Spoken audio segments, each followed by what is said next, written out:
What is going on, my broskiis? My name is Toadskii, back again, here to bring you guys yet another One Piece Treasure Cruise video. In today's video, we have some awesome news actually arriving on Global. I got PM'd on Discord saying, you know, we got a data download, and there was a lot of gems given away on this data download too. It was only a 3.5 megabyte download, and we got 3 rainbow gems from it, which is pretty crazy considering, you know, most batch downloads are like 20 megabytes and we only get maybe 1 or 2 gems at most.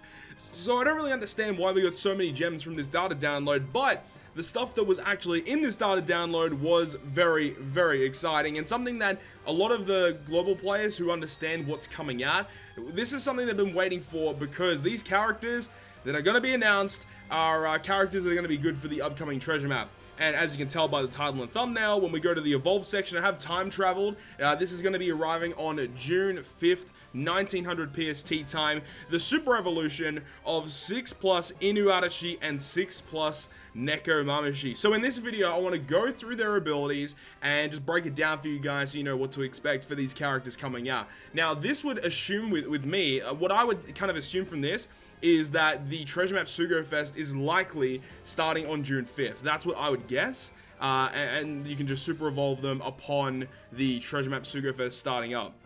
Now, this also has me thinking as well, does this mean that maybe we might get a Treasure Map Sugo Fest where these guys are guaranteed in the Sugo Fest? Maybe not. I hope that it's still relating to the Treasure Map point boosters, because the point boosters are obviously the most important characters.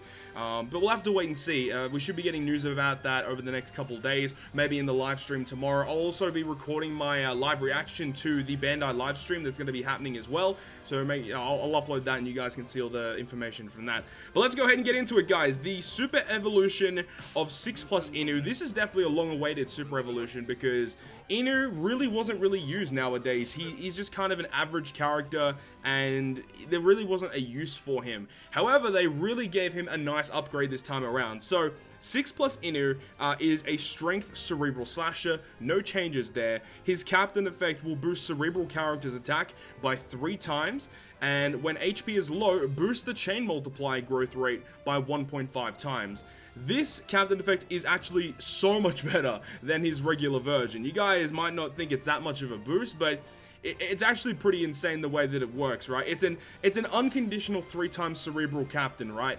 Then when your health is low, which his special ability can get him to that low HP threshold, I believe it's when your health is below 30%, you get the 1.5 times chain boost.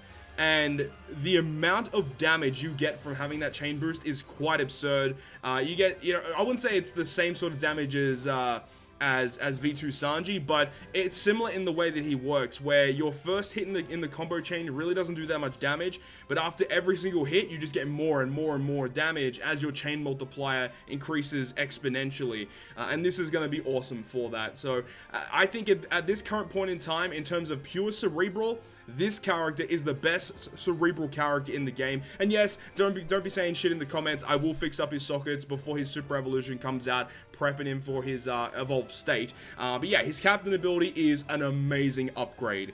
In terms of his special ability, it will go ahead and greatly reduces HP, which I believe it cuts your health. The regular version cut your health by 80%. I believe it's the exact same here. But then on top of the health cut, he reduces one enemy's HP by 20%, and then he adds 130 times his attack as tap timing bonus damage for 1 turn. Now, his normal version was a little bit different from that. I'm going to go ahead and quickly read it. Yeah, so that is a humongous difference, right? So the health cut is still the same, except with this guy, he did major strength damage. I'm not really too sure how much major strength damage is, but now he does a 20% health cut, which is significantly better than dealing like maybe 100 times his attack. The 20% health cut is such a nice upgrade, and you can see straight away, adds 80 times his attack as tap timing bonus. He gets so much more attack bonus from the tap timing bonus now, and on top of that as well, when you super evolve him, he does get better stats, so you get just overall much more damage output with his special ability. I love the fact that he's a health cutter now, because enemies are getting more and more health now, and because of their high HP pool, health cuts are way more valuable compared to just regular multiplier damage. So that's really awesome. I'm a massive fan of this character. Can't wait to go ahead and evolve him in the upcoming week, and definitely going to be using him in the upcoming treasure map. And this is the reason why I was really excited for these characters coming out. These characters are reasonably important for the treasure map. Not so much Toadskii, he's just a good character overall, but the next character we're going to be talking about is actually very vital for one of the mini bosses in the upcoming treasure map. And that character was going to be 6+ Neko Mamushi CATVIPER. So let's go ahead and break down CATVIPER. He is a Psy Striker powerhouse character. His stats obviously will get fully increased. Unfortunately, from this screen here, we can't see what their max statistics are. But his captain effect will go ahead and state slightly boosts the chance of landing on type slots.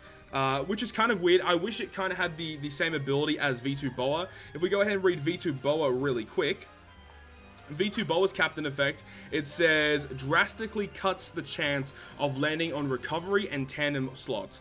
That's what 6+ Neko should have had for his captain effect, and that's quite unfortunate because, as we all know with the way that Neko works, he wants to make sure that he gets colored orbs. You do not want to get recovery, you do not want to get tandem orbs, because he only will give your striker characters 3.75 times attack when they have a colored orb or a rainbow orb, but he also gives them a 1.25 times health boost as well.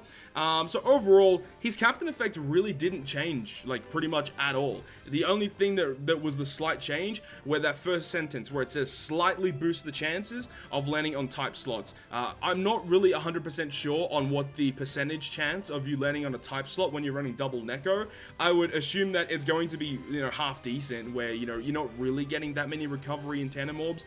But if you are running Neko as your captain, you probably should still be running the Aokiji bike, which will drastically cut the chances of landing on a recovery orb. So that's probably your best bet if you are running Neko. Though for the upcoming treasure map, we should be having the second half of the anniversary ship active, where it gives you 3 times berries and 3 times EXP. So for a lot of cases during the treasure map, considering how much EXP you get during the runs, I probably will end up still running that ship and then hope to God that I would get recovery and tandem orbs. But I think that for the best case scenario, if you are choosing to run him as a captain, for whatever reason, you should probably run the Aokiji bike. His special ability also actually got a pretty good change. A lot of people don't really think it's that good of a change, but I'm actually a pretty big fan of it. So his special ability, 16 turn starting cooldown, I'm pretty sure it still maintains the same cooldown after you max it. It will go ahead and deal major side damage to one enemy, and then it says make striker characters type slots have matching slot effects for 1 turn, which is the exact same as the regular version. I'm pretty sure the damage output might be a little bit higher. I think the multiplier might be slightly higher. But then it says, reduces the crew's attack down and bind duration by 3 turns. That is the useful part of his special ability, and the reason why this character is good in the upcoming treasure map, as there is a mini-boss Caesar Clown as one of the bosses, and with this character, you can use his special ability to remove the debuffs that you actually receive throughout the fight. So this guy is going to be very useful for the upcoming map, so hopefully you guys have him. If you guys don't, it's fine. You can still use a friend captain Neko, and it is going to be able to suffice. But I do think that he should have had the same treatment as Toadskii with his 6+. I feel like they should have cut out the fact that he does major side damage and should have given him another health cut. I think if he had like maybe a 10% or a 15%, 20% health cut on top of what else he already does, that would have made him substantially better, for the same reasons as why Inu's health cut is better, because enemies have high HP pools now, and health cuts are more valuable compared to regular multiplier damage output. Now, this also does beg the question as well, because before we knew that Kaido was coming out, we all assumed that the next treasure map was going to be Treasure Map Nami, which now should be after Kaido. Now, during the Nami treasure map, there was the event in that treasure map where after you reached a certain amount of points, you actually received the Super Evolution Skulls to evolve Cavendish. Now the thing is we don't have any confirmation that Cavendish will be getting his Super Evolution, and it's kind of a shame because Cavendish was one of the recommended captains against one of the mini bosses in the Kaido treasure map. So I don't think at this point that Cavendish is going to be receiving his Super Evolution. I think we will have to wait probably another month before we receive it. Maybe they'll add it later on once the treasure map character is actually added into the game. But at this current point in time, it looks like Cavendish might not be receiving his Super Evolution, which is kind of a shame.